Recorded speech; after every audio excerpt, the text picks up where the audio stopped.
By learning self-acceptance and how to tolerate shame, I transformed my personality in 22 different ways that I detailed in my last 2 video blogs.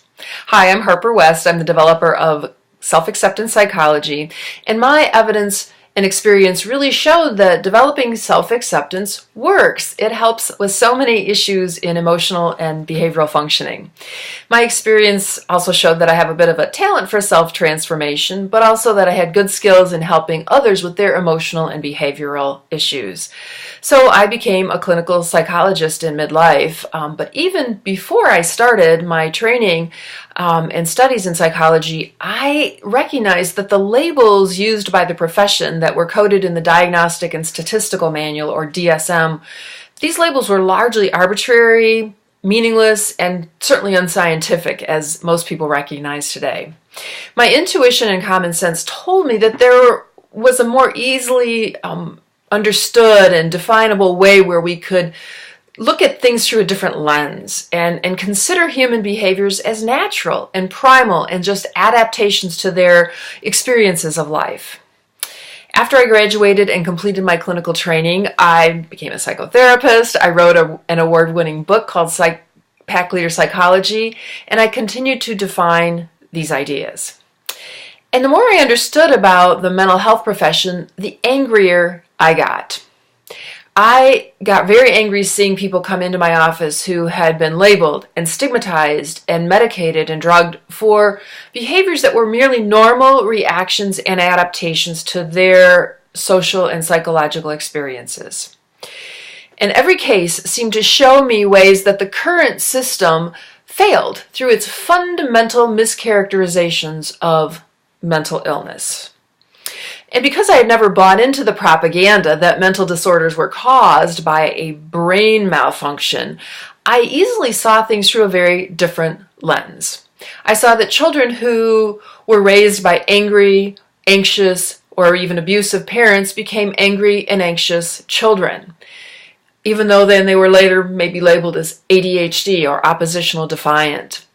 Teens who didn't get the emotional nurturing and connection that they needed from their parents, who perhaps were abused or rejected by their parents, became depressed. And many people who failed to get the loving, nurturing, and warm environment that they needed as children grew up to be adults who failed to have an understanding of the secure bonds and emotional safety that we should have in human relationships. And not surprisingly, these same people struggled in their adult relationships with an uncertainty, of a feeling of disconnection, loneliness, maybe even anger, jealousy, and distress.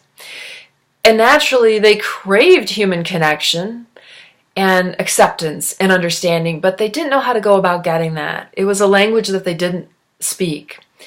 And they certainly lost a connection or attachment to themselves, a self-acceptance. As I refined all my ideas, I studied extensively, and 5 key concepts kept popping up and really resonated with me, and they became the core for self-acceptance psychology. I call these the 5 causative factors. The first one is there is a primal threat response that humans experience. We often call this fight or flight. The second one is a fear, a natural fear of social exclusion. There is also shame, as an emotional attempt to manage or prevent social exclusion. And there is developmental trauma and the attachment status of children and adults. Traditional psychology training really doesn't address any of these in any fundamentally significant way. And yet I continued to see the powerful influence that these 5 ideas had, and I kept wondering, why wasn't anyone in the profession talking about these 5 ideas and how they work together to define and explain human psychology? Authors and researchers certainly are talking about these individual ideas.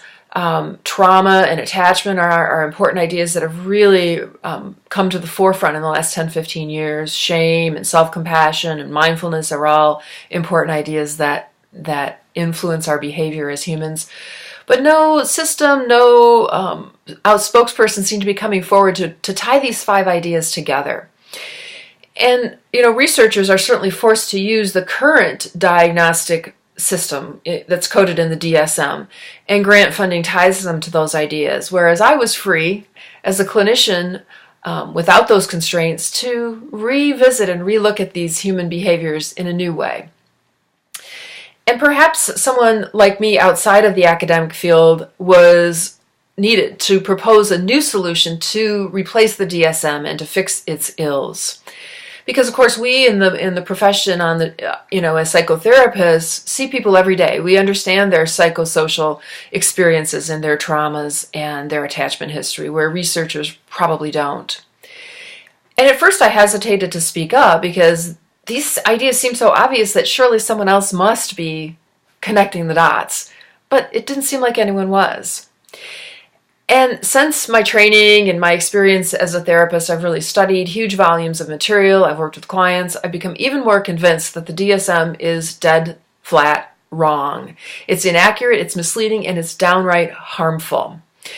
And I wondered, what if there was a system for understanding human emotions and behaviors that was more useful and accurate than the DSM, that could bring about real understanding of human behavior, its causes, its motivations, that could improve the relationships people have with others, that could improve the relationships they have with themselves, and could bring about real permanent change, bringing contentment and an improved sense of connection to others and to oneself.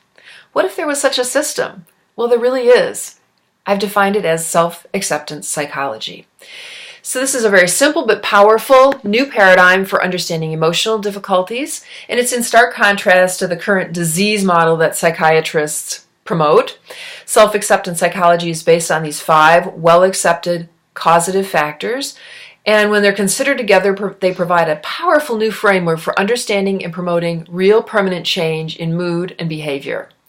Self-acceptance psychology reframes emotional problems as adaptive and self-protective responses to experiences such as fear, trauma, shame, rejection, and the lack of secure bonding or attachment. I believe that we must tie all these factors together to really give us the weight of evidence to fight against the DSM and the current medical model of psychiatric illnesses. I'm branding and packaging this as self-acceptance psychology to give it this weight, not really to make money or promote myself personally. That's not my goal. I just know that my personal transformation was so powerful, and I see what happens when I work with clients on these ideas every day and the transformations they make. I knew I had to speak up. Self-acceptance psychology does more than just help those like I was who have just maybe minor emotional or personality issues. It really is a tremendously powerful paradigm shift for how society and the mental health profession can view supposed mental disorders. And I feel compelled to speak up because every day I get frustrated and angry watching children come in who've been labeled and medicated as having ADHD or oppositional defiant disorder or other behavioral problems. I see teens labeled as major depressive disorder, and they're given drugs and they're told their brain is permanently damaged and there's nothing they can do about it. It's no wonder they become helpless and hopeless and suicidal. I see adults who've been labeled as bipolar and told to have an incurable lifelong illness, which isn't true.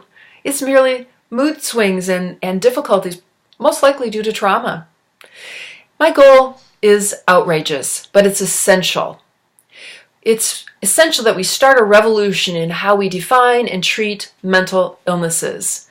I have to fight against this current system that labels and stigmatizes and over-medicates people for merely having normal, adaptive, emotional reactions.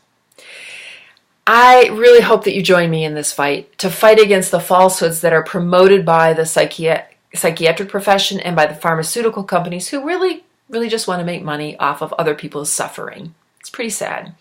So don't stop learning about this powerful idea. Subscribe to this channel, and of course follow me on my blog at selfacceptancepsychology.com. Thanks so much for listening, and be kind to yourself.